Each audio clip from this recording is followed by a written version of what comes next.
بدي شوفك اليوم يا حبيبي لا تغيب عني ولا يوم يا حبيبي بدي شوفك كل يوم نحمده ونصلي على رسوله الكريم أما بعد।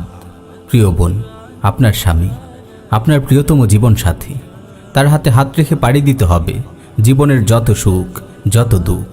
আপনি হলেন স্বামীর হৃদয় রাজ্যের রানী, তার অন্তরে রাজত্ব করার অধিকার আপনারই। দাম্পত্য জীবনের সুখ ও সমৃদ্ধি লাভ করতে হলে আপনাকে অবশ্যই কিছু গুরুত্বপূর্ণ বিষয়ের দিকে খেয়াল রাখতে হবে। সামান্য ভুলের কারণে যেন সুখের এই আলোকিত জগৎ দুঃখের আধারে ছেয়ে না যায়। প্রিয় বোন, আমরা এখানে মাত্র 4টি গুরুত্বপূর্ণ বৈশিষ্ট্য নিয়ে আলোচনা করব। আপনি যদি এই বৈশিষ্ট্যগুলো অর্জন করতে পারেন, ইনশাআল্লাহ মধুর দাম্পত্য জীবন লাভ করবেন।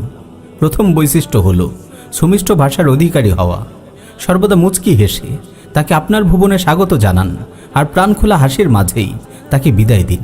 তার শারীরিক ও মানসিক অবস্থার খোঁজ নিন, তবে তার ব্যক্তিগত কাজকর্মে নাক গলানোর চেষ্টা না করাই নিরাপদ।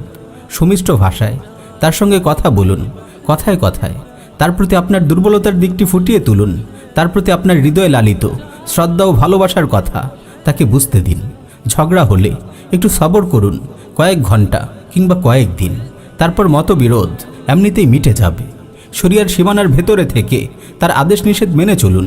প্রিয় নবী সাল্লাল্লাহু আলাইহি ওয়াসাল্লাম ইরশাদ করেছেন, ইযা সাল্লাতিল মারআতু খামসাহা ওয়া সামাত শাহরাহা ওয়া হাফিযাত ফারাজাহা ওয়া আতাআত যাওজাহা কিলা লাহা উদখুলিল জান্নাতা মিন আইয়ি আবওয়াবিল জান্নাতি শি'ত।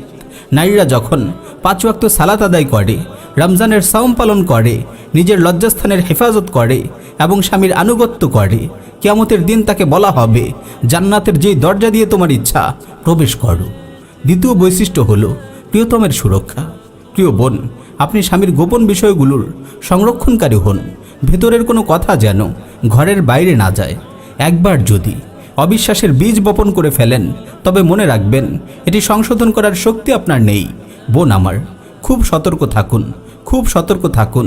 কখনো ঝগড়ার সময় তার দুর্বল পয়েন্ট তুলে খোঁচা দিতে যাবেন না। এতে তার চোখে আপনি এমন ঘৃণিত হবেন যার কোনো চিকিৎসা নেই। তার সম্মান মর্যাদা, সম্পদ ও ঘরবাড়ির হেফাজত করুন। আল্লাহ তাআলা বলেন, ফাসসালিহাতু কানিতাতুন হাফিযাতুন লিল গায়ব বিমা হাফিযাল্লাহ।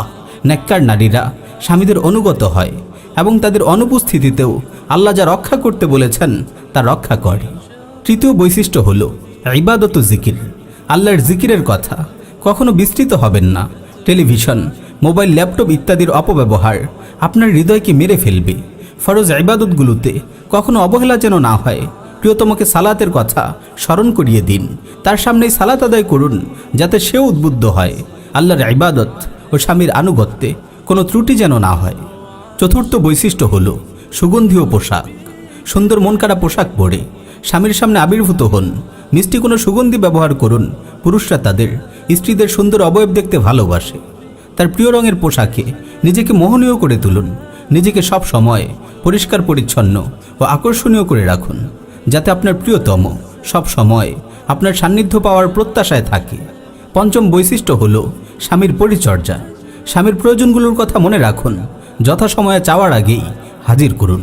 তার স্বাস্থ্য সুরক্ষা ও লেবাস পোশাকের পরিচ্ছন্নতার দিকেও খেয়াল রাখুন। মাঝে মাঝে বিভিন্ন উপলক্ষে তার পছন্দের খাবার রান্না করে খাওয়ান। অসুস্থ হলে মন প্রাণ দিয়ে তার সেবা করুন। প্রিয় বোন, এই বৈশিষ্ট্যগুলোকে যদি আপনার চরিত্রের অংশ বানাতে পারেন, তবে আল্লাহর রহমতে আপনি সুখময় দাম্পত্য জীবন লাভ করবেন। দোয়া করি আল্লাহ সকল মুমিন বোনকে সুখময় দাম্পত্য জীবন দান করুন। আমিন ইয়া রাব্বাল আলামিন।